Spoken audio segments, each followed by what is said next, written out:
I think we're going to start. I am Diana Clark, and I am president of Intent Clinical, and I'm joined by my colleague and friend and vice president of clinical, Dr. Zachary Faas. And today we're going to be talking about when the wheels come off, supporting family well-being amidst a crisis. And that's a fairly dramatic title for something that happens in most families at one point or another, whether that crisis is a launching crisis, fertility crisis, aging crisis, transition crisis, mental illness, substance use crisis. They create a instability in the family and in the people who are adjacent to families who are there to support them. So today we're talking about that subject, and we're going to start with a common occurring incident in our country right now, which is a launching crisis. And then I'm going to speak for a little bit, and I'm going to pass it over to Zach for a little bit, and then we're going to pass it back and forth. So we're hoping to do questions at the end. This presentation isn't going to be more than 30 to 35 minutes, and then we would love to have a robust conversation at the end. Our goal of these webinars is for people to be able to ask questions in ways that are comfortable. And you can do it in the chat, you can do it verbally. We will facilitate however you feel comfortable asking those questions. So I'm going to take a sip of coffee and then I think we get started. All right. All right. So when we first did this deck, it was called Failure to Launch. And I started looking at the research and I realized that this was a failing. It's an ongoing issue. It can be a temporary issue, but it isn't a done deal. People don't just have failure to launch. They have failure to launch at a period when we think they're supposed to launch. They might well be failing in various elements of launching, but it isn't black and white. So as the next slide says, young adults are launching later. I am an older woman and I was raised in the 50s and 60s. And the things that identified adulthood in the 70s when I was coming up are now being done in the late 20s, sometimes 30s. And so people are buying houses later, they're getting married later, they're having children later. And there has been this period in between adolescence, frankly, going to college, and then this period of fully fledged adult and launched in ways we think are launched as an older generation. So they're doing this later, and there is this new phase that clinicians are calling emerging adulthood. I call it adult light. It is emerging adulthood. In other words, it's again, people are engaging in activities in a slower, more stretched out way. We're living longer, the expectations are different, and the idea that people go off to college, get out at 21 or 22 or 23, and then they fully fledged adults and launch is not a common occurrence anymore. People are boomeranging back. They're coming back to families. Next slide, please. The recent data of Pew Research found that 1/3 of young adults age 18 to 34 currently reside with their parents. That's very different than what was 20 years ago. Very different. A 22 study reported that 54% of individuals 18 to 25 chose to live with their parents. Economic factors, high cost of living, housing expenses, and I also think the way we have parented and the way we make our homes accessible is very different in 2025 than it was in 1976. Just saying, want to add that in. Next slide, please. So what do we call successful launching? This is based on Covey Edwards Pitt's work, Raised Healthy, Wealthy, and Wise, an ability to earn their own money, motivated towards achieving personal goals of their own, not necessarily what the family expects from them, not necessarily what their spouse, but the ability and motivation to achieve their goals. A solid sense of who they are separate from family and wealth can overcome setbacks, and that overcoming setbacks means equals resilient. Characteristics of underdeveloped young adults are what we are now calling entitled, and we'll get into a minute about what that means. They're financially dependent on their families. They fail to understand that actions have consequences, and they lack coping strategies to deal with setbacks. So this presentation is basically not talking about the first half of that slide, but the second half instead. So the generic advice, if somebody is asking us for launching advice, first of all, we talk about you got to talk about it. You can't make this assumption that they have it together, that they have a plan just because you did. We need to have serious conversations that begin very young.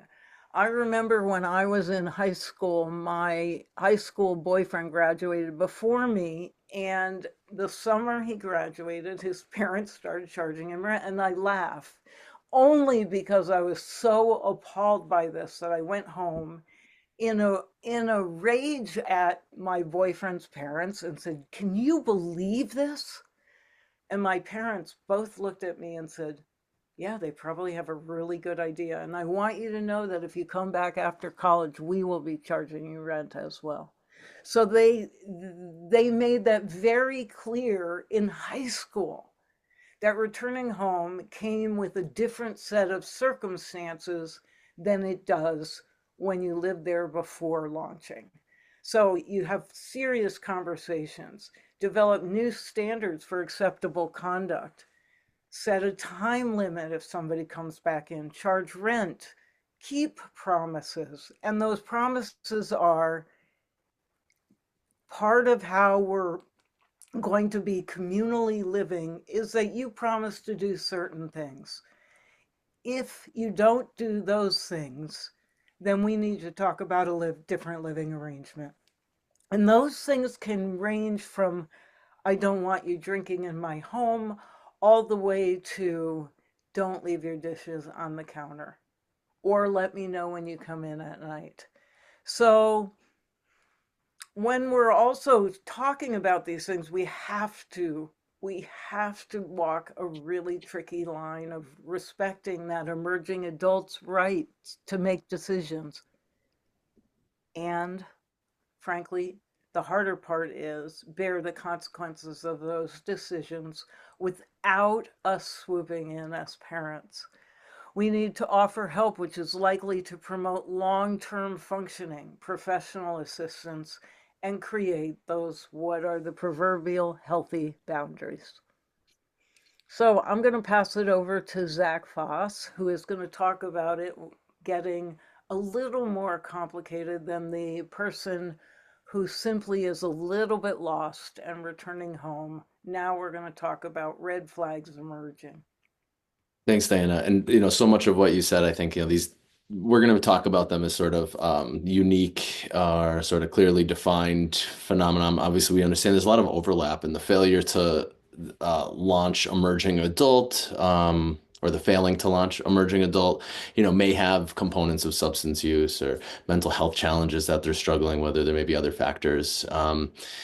And I see a lot of people that I've friends on this call and people I've worked with, and we've spent a lot of time thinking and talking about these issues. I think the more, and Diana and I, as we've gone through this, the more we do the work, we're constantly learning new things and adjusting, recalibrating our understanding of how people achieve wellness, what that means, what our values, and how do they impact all of this, and how do people get better and move forward in their lives, and what does that mean to them? So. Um, Quote that we'll just share here is from Sonia Luthar. So specifically, affluent youth reported significantly higher levels of anxiety across several domains, greater depression, significantly higher substance use than inner city students, consistently indicating more frequent use of cigarettes, alcohol, marijuana, and other illicit drugs. That's an important statistic. I think we often, many of us work with high net worth, ultra high net worth families and individuals, and the research has been slow to come forward on what that looks like with this specific sort of segment of the population. And it's important to just recognize that there is high rates, as high or higher for some things when there is affluence or high resourced individuals as there are in other populations. So some of the interesting statistics, and I won't do death by statistics here, but that sort of are important to pay attention to, or that, we really do have an epidemic on our hands in this country. 23% of adults have experienced mental illness in the given year. This data is, and you'll see that the statistics are, often from several years old. That's sort of how long it takes for some of our reporting agencies to catch up with us. All indications are many of these things are fairly consistent or have even increased recently. About 5.5% of adults experience serious mental illness. We define that as, something more chronic, pervasive, that's going to have larger impairment on the individual's functioning. 7% of emergency department visits were due to alcohol. Alcohol contributing to opioid overdose deaths, which is an interesting statistic to think about. And when we think about the opioid epidemic, how is it related to other substance use and our sort of cultural relationship with substances, alcohol, marijuana, and others? And we know that opioid overdose deaths are increasing. For the first time ever, I think or first time in recent years, we saw a slight decline this past year. The data's not in here, but it's still remarkably high and definitely warranting our attention. Some of the challenges that may be specific to affluent families.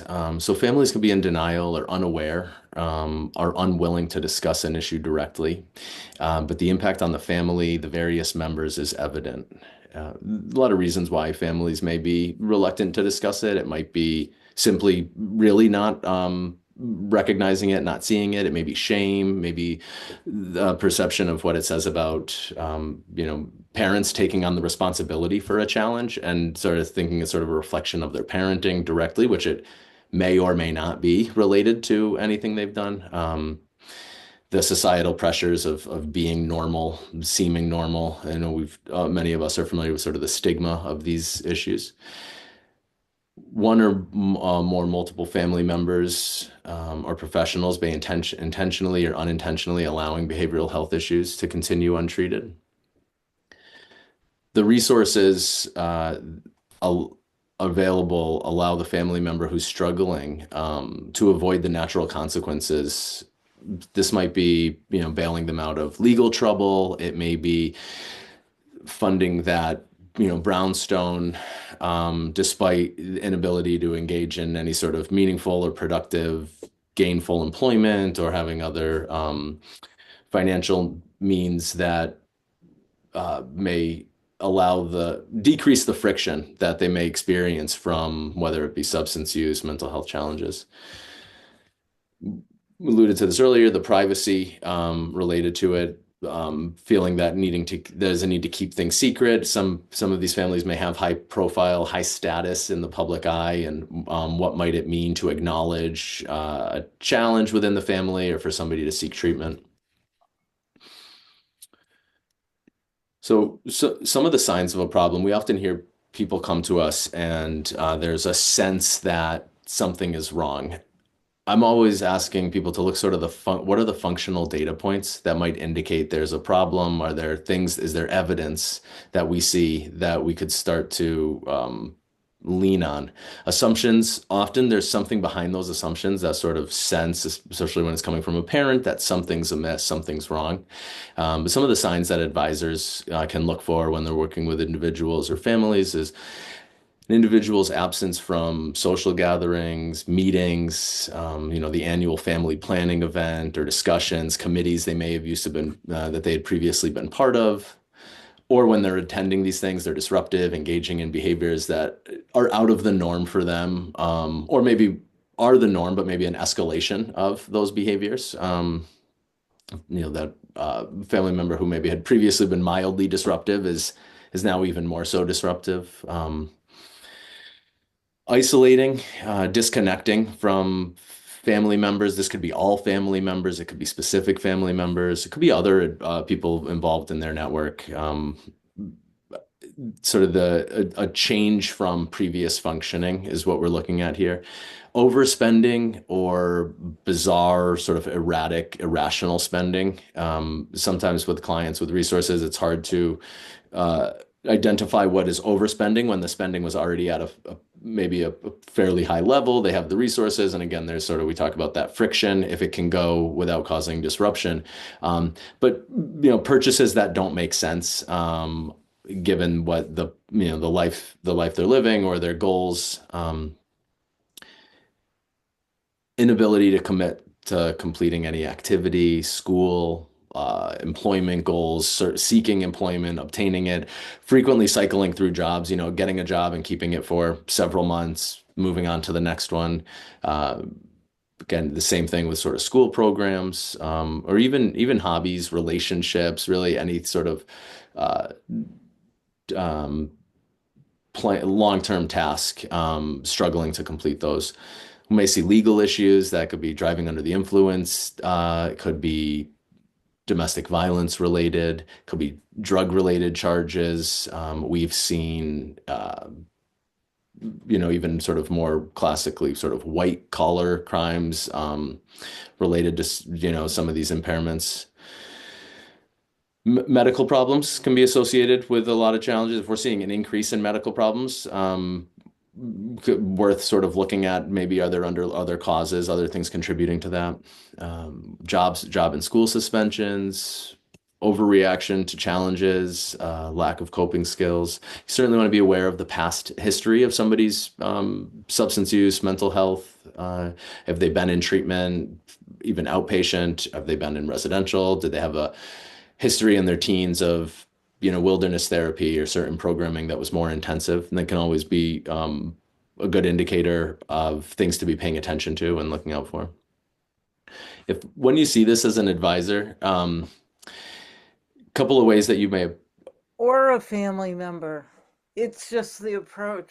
I like to think this is a great way to approach any subject when you're uneasy. Just saying. No, that's a great point. I think these strategies actually we do use them with family members too. I know as I was looking at the audience, I know a lot of people in one of the hats they wear is often as an advisor or legal professional, all of us though are also family members. So these are great strategies for not only these issues of the failure to launch or sort of the wheels coming off due to a substance use or mental health challenge, but really any conflict or issues that come up in family. So asking for permission is a great way to get your foot in the door. And the problem is if people say, "Hey, no, you can't raise that sensitive subject," you have to honor that. Say, "Okay." Even in doing that, you're showing them respect. You're modeling how we respect boundaries, letting them know that you value them. But you've also let them know there is a sensitive subject that you may be concerned about, and you cared enough to raise it. And so even if they say no at that moment, they may come back and say, "You know what? I thought about what you said. I do want to hear what you have to offer." Or if it's done in the context you're working with, let's say a couple, and you raise this, and one partner says, "No, we can't raise it." Down the road, that other partner might come back and say, "Hey, I'm interested in hearing what that was, and I'm also concerned about a particular sensitive subject." Speaking in the first person with your concern, your observation, rather than in general statements. I think verbalizing the compassion, that you have concern about the level of stress, normalizing the problem. We all have these, especially I think some of the data that we've presented here can be used when you're meeting with families. Hey, we're aware that this is something that is impacting families, affluent families or high net worth families. There's sort of a unique dynamic here that we can pay attention to together, and you're not alone in that. and that there's help. I think advisors particularly struggle with this because they don't know when it is their help. Sometimes the help you're going to offer is listening and connecting. It's not that you're going to solve the problem for them, but you're going to be able to point them in the direction of a better of a resource that can help. And with in order to productively address behavioral health issue, and we do have family involvement, the family Zach, what we're going to one sec, we have a hand oh, up. please, We had a hand up?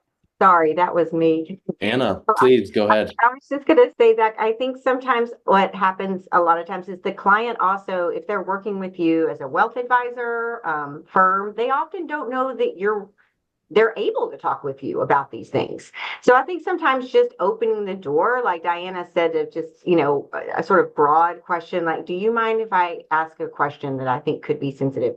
They're thrilled once they realize that they can actually talk with you about it. And you don't have to be the end doctor or the end resource. If you can be a bridge to get to that resource, like that's I think sometimes in our industry we think like, oh, well, we can't ask these kind of questions. And I think a lot of times the clients are really thrilled when you do.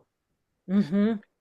I That's a agree. great, Thank you, yeah, Anna. great point, Yeah. Anna. And I know we've spent Anna and I've had the opportunity to bat some of these ideas around quite a bit. And I know some of the strategies, even before we get to that raising the sensitive subject, is you might start when clients come on board, new clients, you might have a question or a couple of questions in there about um, about issues related to this. Diana's used some language that I think has been really helpful when we don't want to sort of come right at a mental health or substance use issue. We may say, are there, challenges to well-being? Are there, dynamics within the family that we should be aware of, or sort of starting to just plant the seeds that we have an awareness to this, we're sensitive, and it shows your expertise in an advisor that you are so good that understanding, the more you understand about them, the more you're going to be able to provide really tailored support and sort of management guidance or legal guidance or whatever your role may be, because there is so much overlap here. And there's the initial questioning, there's having occasional webinars or even a couple times a year, something in a newsletter that identifies something related to mental wellness, mental health, aging care, whatever it may be. You're sort of letting your clients know that this is something you're interested in and can help them think through. I think financial advisors and barbers, hairdressers, are the probably getting most of the stuff that that we would love to see in the clinical room or have people come to for, therapy for. And that, really this is who they trust people that do their hair and trust people that take care of their money. So, um, so I think when families are able to be involved, families that can recognize the problem, name it without blaming, um, including multiple family members. There's often, different relationships with different people. Diana and I have found it really helpful to identify maybe it doesn't need to be everybody, all 10 people or the whole Brady Bunch, every squad lit up. Maybe it's a few people that are really powerful and have relationships that are maybe the safest or most comfortable for that person to be the ones carrying the concern forward, and including other people is helpful. Getting help from the other professionals, qualified professionals, psychiatrists, therapists, clinicians, interventionists, whatever it may be. Exposing the feelings, addressing past issues if there's challenges, working as a family to develop new coping skills, being honest, truthful, transparent. We love the idea of radical transparency. It's okay to acknowledge hard feelings and giving voice to that, and a commitment to paying attention to your side of things and owning that. Understanding that keeping the status quo is perpetuating the challenge, the dysfunction, what it may be. So we want to disrupt the cycle, and that disruption can be sometimes it's very small. A small naming something that has never been named might be all it takes to disrupt it. Sometimes it takes a larger effort, and letting go of the behavior that keeps the person that protects the person from feeling consequences. Okay, Diane, I'm going to pass it back over to you. Thank you. Okay, so the ever dramatic, the wheels have come off. We know that those prodromal signs, the spending, the instability, the moodiness, all of those things have been apparent for more than a few weeks, not just one day. And we're going to talk about this with the case study. Chris O'Connor is Arden O'Connor, our founder's brother. He died of an opioid overdose 7 years ago, I believe. But he was one of the reasons, not the only reason, but one of the reasons this organization was founded, because he had ADHD, he had a traumatic brain injury, he had a really serious substance use disorder. But each time he went to treatment, and there were multiple, maybe 15 times, he had longer stretches of what we now call recovery and way more insight and willingness to embrace. And so his death is not just sad, but tragic, because he was one of those people who, while didn't get it like this, or even a few snaps, was clearly on the road to well-being.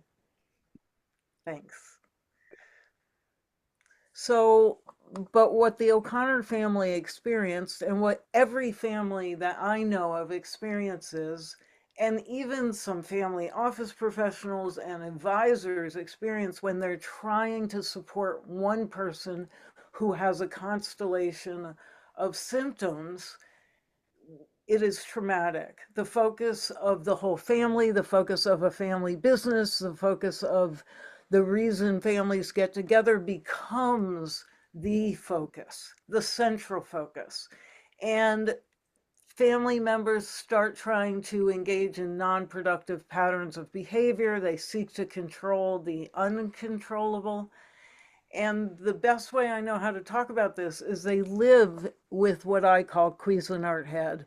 It spins. How do I fix this? How do I save them? How do I control this behavior? And it's all an attempt to control the uncontrollable. And it is very devastating for family members. And who are these family members? If for every one person struggling with a behavioral health or mental health disorder, there are at least four others, at least four others. So for just substance use disorders alone, we're talking about individuals with a substance use disorder and their families being over 100 million people in our country alone. So there are a couple of typical family responses. And yes, Dostoevsky was right. Families are different. But the truth is that families fall into a couple of patterns when in crisis. One, they seek to ignore the issue, avoid the hard conversation with the reasoning, I don't want to put them on the spot. It's uncomfortable for them. They'll likely bounce out of it. They don't want to be embarrassed by my acknowledging that they haven't showered in 5 or 6 days.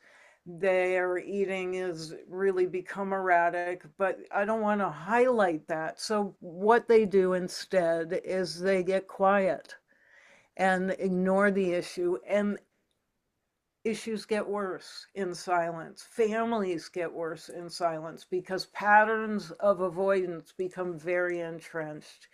And the siblings, if it's a parent system with a young adult struggling, the siblings of that individual become more and more resentful because the oxygen of the family is being utilized by one member.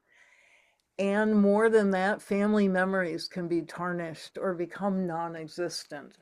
I had a client named Mary who had a son who had a heroin addiction, and they were very affluent. And one year he came home for Christmas and he overdosed, and they had Narcan on the property because they were wise parents, and they revived him. They sent him off in an ambulance. And Mary came to a real clear line that day that she was no longer going to have her family memories tarnished by that kind of trauma, frankly. And so what she said to her son was, listen, I love you. I will always love you. And when you're active in recovery, all of the things of our family are open to you. We can give you money, we can all travel on vacation, you can come home for holidays, you can do all those things. But when you're actively in your addiction, none of that is available. I can't do that. I'll meet you for a meal, I'll bring you leftovers after holidays, but I cannot have you in the home destroying family time. And once she said that, he got on the road to recovery. He did. But she had to get really clear. Next slide, please. The other response is the one who becomes the proverbial hawk, always over the top of the situation. They start filling in the gaps for somebody who is struggling. And the less that person does, the more this person does. They less becomes a motivation to more. When the individual stops getting up in the morning because they forget to set their alarm, that over functioning person becomes the alarm. And the more they do, the less the other person does. They also start placating others and manipulating the situation to make things look functional and fix. The key thing is the fear of what happens drives their behavior so that they want to fix the situation.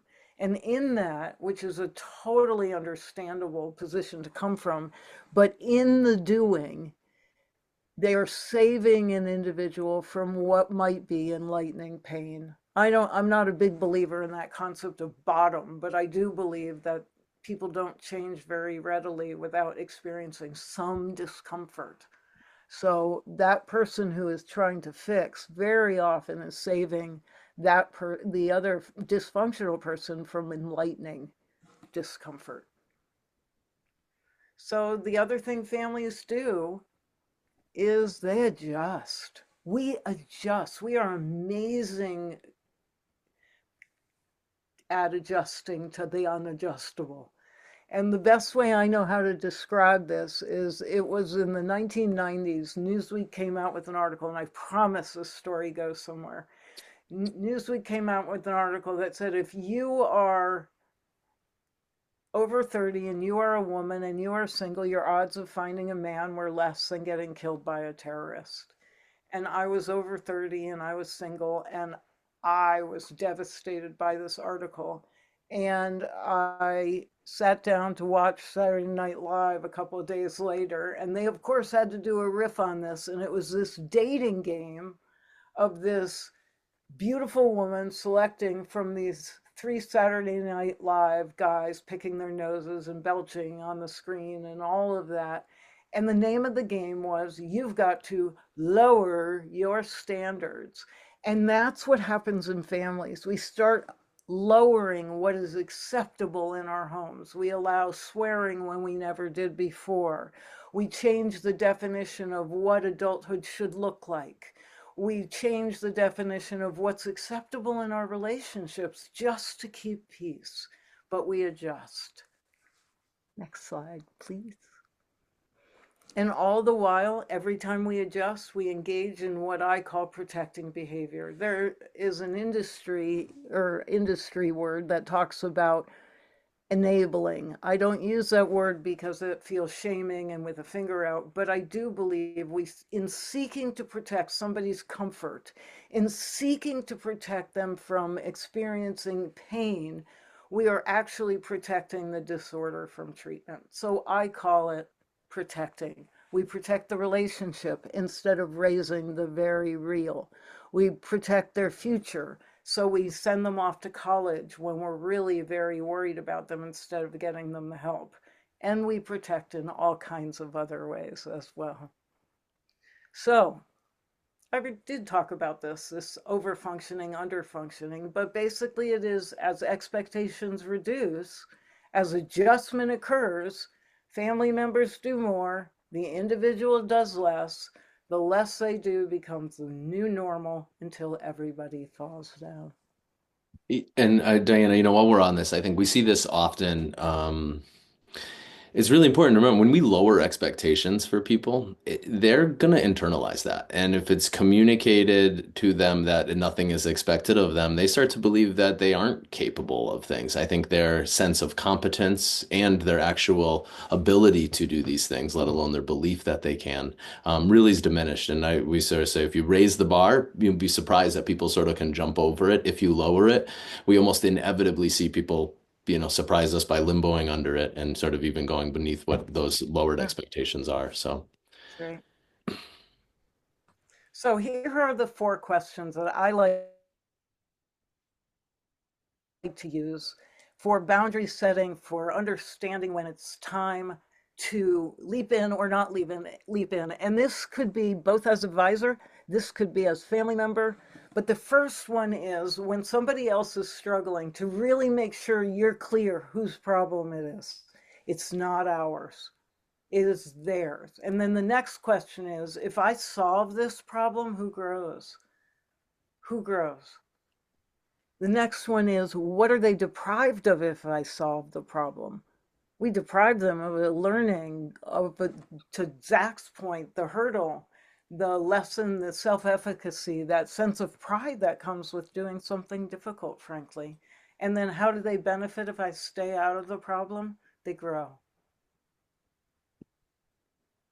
So in setting boundaries, we want to be really specific, reasonable, enforceable, and logically related to the goal.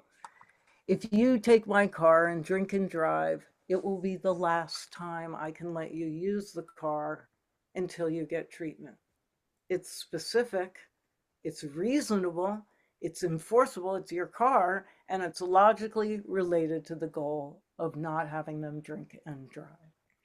I had a great one with this recently, Diana, where this family, this emerging adult, moving into his own apartment and was sort of lounging on a chair, not lifting a finger to move his own stuff into his apartment. And his family went and moved it all in for him and moved every box in, these older parents. And, it was a real physical as well as an emotional task for them to do. And this guy just chose not to do it. And we went through those questions. Wow, like that's, we understand why you did that. And it would have been really hard to maybe hold some of these boundaries. And in doing so, they were able to reflect that they deprived him of the opportunity from moving into his own apartment and and the satisfaction of having done so. And then, being unhappy or happy with where certain things are His placed or choice. located. So it was Yeah. just getting to see it sort of in action there. And the boundary would have just been, no, I'm not going to move that stuff in. And the consequence is your stuff is in boxes here and you'll. Move it in when you're ready. Yeah. Yeah. So, you know what? I think we're going to pause here and open the floor to questions because we have a ton more information, but I don't want to overslide you if people had questions. I wanted to give that ample opportunity. Questions, feedback, tomatoes before we move on? Yes, Julia.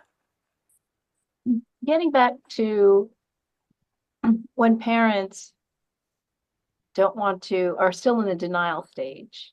And even with some gentle prodding, they recognize clearly that there's an issue, but they're just unwilling to change or do anything. Is that as far as you can go? I mean, as I think as Zach mentioned, at least you expressed to them that this problem is visible, but is there anything else at that point, or is it really just as far as this change can happen if they are still in denial? Right. I do think it depends what your role is, right? If you are an advisor to a family, there is a limit to how far you can push. You can't raise it every time you meet. So how is Joe Jr. and his alcohol issue?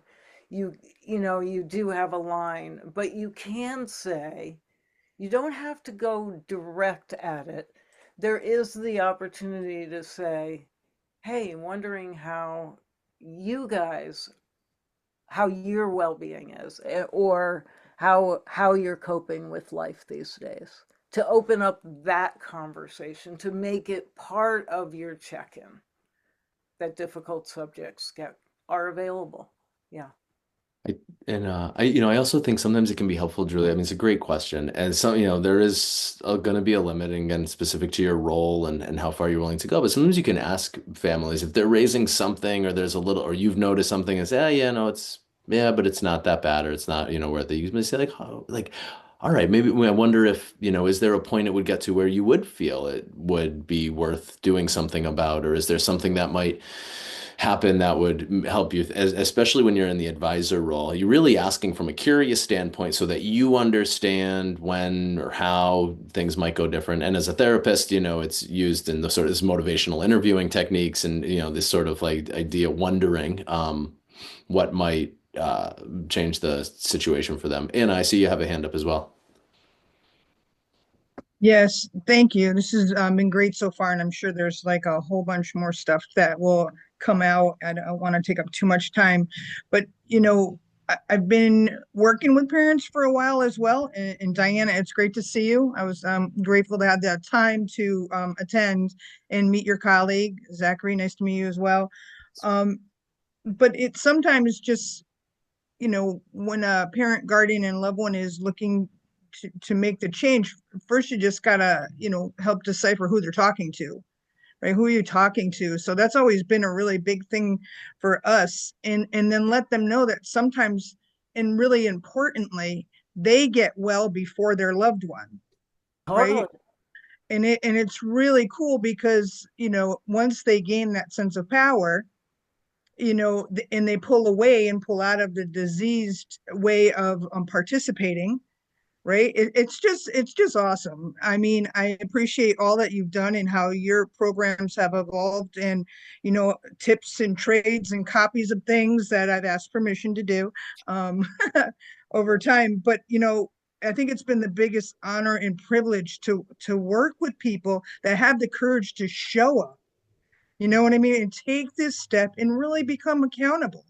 And a Mhm. lot of the times it just seems time after time, it breaks down that it lands up becoming about them and sometimes their unhealed parts and pieces to their own story. And it's really beautiful because, again, that becomes another really empowering stance in how they will relate with the rest of their families too. So I'm just grateful. I'm looking. Absolutely right, Anna. Thank you. Yeah, Yeah. yeah, there's so much other cool stuff, and I appreciate you. And just on this last note, May 17th to 19th, Tricircle is going to be attending its fourth Barber Expo, the largest one in the world. We make sure that we go there and we tell folks about resources. We give out Narcan because, as said earlier, we think barbers and stylists are sometimes the therapy of those it's like a bartender in the day, right? Same thing. You know more stuff about those people, and what a great opportunity to share, a life-saving message. I love it. Thank Thank you, you. Anna. Thanks. Appreciate that. So, when a loved one is willing to accept help, well, you do a jig, okay? You say to yourself, this is exactly why we started this conversation. And it does happen. It happens way more than you think it will. The first thing you want to do when there is somebody who's willing to get help is really commend. This is brave. It's brave. So few people want to take the step to really do change. We're all averse to change. So to acknowledge that this is a brave, brave act is really important.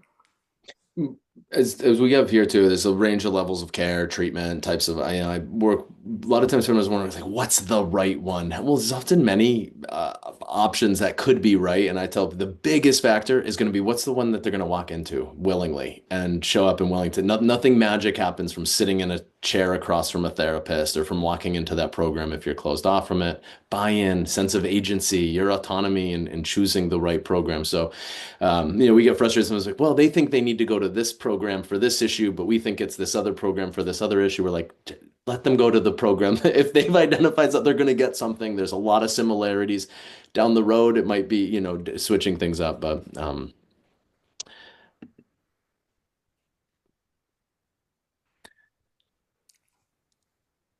do you want to take this? Do you want? Sure. Sure. So much of what we're talking about, when we're talking about substance use disorders, when we're talking about dementia, when we're talking about things with long trajectories, and the idea that treatment for them is based on an acute model, we have to look beyond what is out there and say, we need a solution that is chronically geared.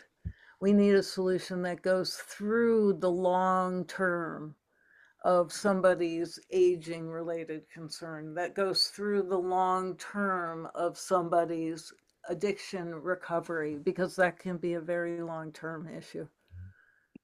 Keep going. Yeah.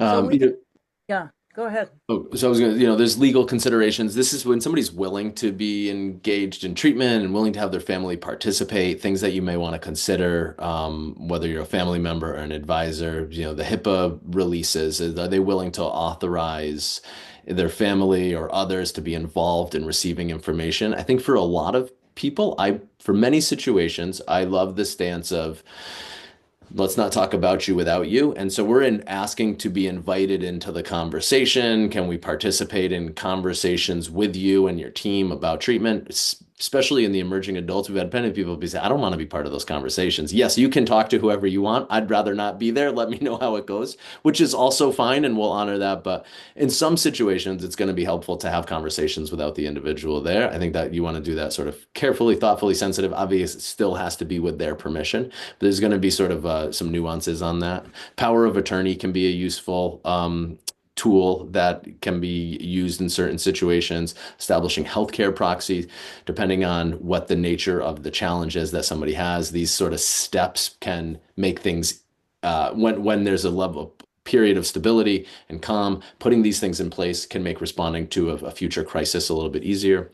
And certainly, as many of you may know even better than Diana and I, trusts that are established the right way can be an incredible safeguard for an individual to protect their assets as well as their overall wellness.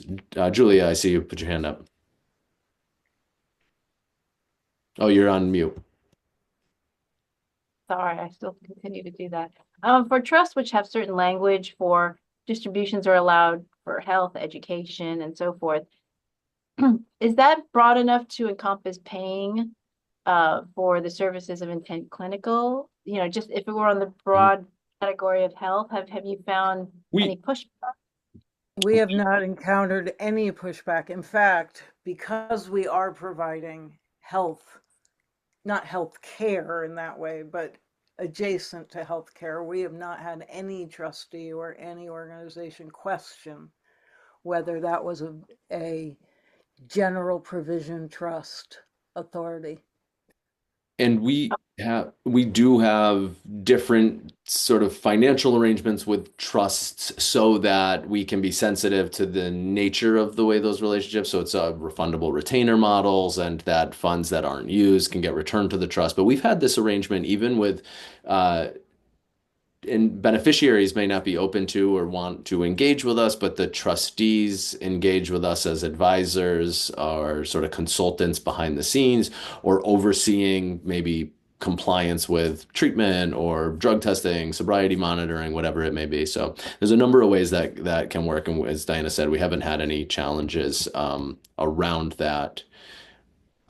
So it's been fairly smooth and easy to navigate. And we're always happy to talk it through and look at the specifics of the situation or what language is in a trust that may be relevant to this. Really quick, we won't spend a lot of time on this, and as I said, many of you know this as well, or even better than us. But the pilots and physicians model is a fantastic model where there was long-term monitoring and compliance. Typically, it's about 2 years, tied to specific sort of contingencies, expectations. It was developed for work with physicians and pilots, as the name says, who had run into substance use issues that have been sort of found to have that impacting their job. And so obviously a lot at stake. There's lives at stake, not only theirs, but their patients or passengers. And so the monitoring is a little more rigorous at the outset. As time goes on, it sort of shifts. That level of monitoring is a little bit higher than what we see quite a bit higher than what we see with certain programs, treatment programs, and sort of some of the traditional thinking around that. But it is the outcomes are remarkably higher than other programs. And so I think when it's tied to, again, just as Diana said earlier, logical incentives or consequences for failure, it doesn't mean that if somebody has an episode of use or there's a deviation on a drug test that we're going to set them back to square one, as some maybe AA models or other things may indicate. But it means that there's a response. The response might be a conversation. The response might be any range of things. We've seen some where the changes the level of distributions. We've seen some where it's simply that let's have a meeting with the trustees and talk about it and can handle each one. But there's some level of response. I think clear and measurable. We talked about objective data points earlier. What are we looking for? If it's not specific to substance use monitoring, are there specific functional data points that the trust can look at so that the beneficiary and the trustees know we've done this or we haven't done this? It's not sort of vague and subjective. Having experts involved, the right experts, medical, clinical, whatever it may be, to support the decision making, allowing firm enough but flexible. We've seen some that are too rigid, and then our hands are tied a little bit on what recommendations the trustees can implement. And certainly, Julia, as you had alluded to, the payment of fees to address treatment, support, and all, anything that may go towards sort of promoting wellness, well-being. It's going to really quick. So when they refuse help, there's a couple of things that we can look at that we won't spend a lot of time on today, but Diana and I and our team are certainly happy to help you think through guardianship and conservatorship options when an individual isn't able to make decisions in their own best interest, or the court has deemed that they're not able to do so, or their financial interests as a conservatorship would address. It's a long process. It's not a silver bullet. You can't, with a guardian, as you're a guardian, you can't say somebody has to go into treatment and this is where you go now. It's a little bit more, quite a bit more nuanced than that. What it does allow is if there's a crisis, you get access to the healthcare records. You get, can speak to the healthcare professionals and start to collaborate, even if the individual isn't giving you permission to do so. They get an attorney. You'll definitely want to work with legal professionals. We do a lot of this teamwork here. And then the involuntary commitment process, both for substance use and mental health. Most states have provisions that allow for this. Typically, it's going to mental health commitments. The initial one tends to be about 72 hours, and then it can be extended. The substance use ones range state by state. In Massachusetts, where we're located, it's up to 90 days. That doesn't mean it's going to be 90 days. And that is determined by a court appointed clinician that will evaluate the individual. They make a recommendation, and then the judge decides if they're going to take that or not. So it really is. I used to work in the courts, and a lot of it's, there's a high level of variability. Sometimes the person who's petitioning or asking doesn't need to be sure that the person meets criteria. What you're doing is making a good faith request to have this individual evaluated. I think there's an imminent risk of harm. They mean physical bodily harm in the next days or weeks, but they'll then be evaluated by a clinician. And I always tell families, if you're not sure, then you ask for it. And what it does, if somebody doesn't have the need for this hospitalization, or they're going to be upset, say, listen, this was taken out of your control. We'd love for this to go differently next time. Let's talk. How can we do things differently here? It might be enough friction that they're going to make some changes on how they're acting, how they're behaving. Sometimes it happens multiple times before the hospital or the court recognizes the severity of a problem. And having done the Section 35 evaluations in Massachusetts, we would see people sometimes 3, 4, 5 times before a judge might determine they needed to be committed. Each of these institutions holds a little bit of a record on that person. So they go to the same hospital for the Section 12 evaluations or the mental health evaluation. And, eventually it might present a picture. Evidence can be cumulative, and over time, and patterns of behavior are certainly relevant there. So again, I'm always happy to talk through this stuff with people. It's complicated, but that's sort of the gist of it. Not to be done lightly, but can be a useful tool. And as I love to say, and I'm going to steal the floor for this one, Just as an unhealthy family member can disrupt family functioning, the problems of one family member can become the problems of everyone. The corollary is one healthy person can reverse the effects and help restore a family. And that doesn't necessarily mean that it has to be somebody from in the family. One healthy person in the dynamic can restore sanity. Thank you. A little bit about us. And here's the quote I love.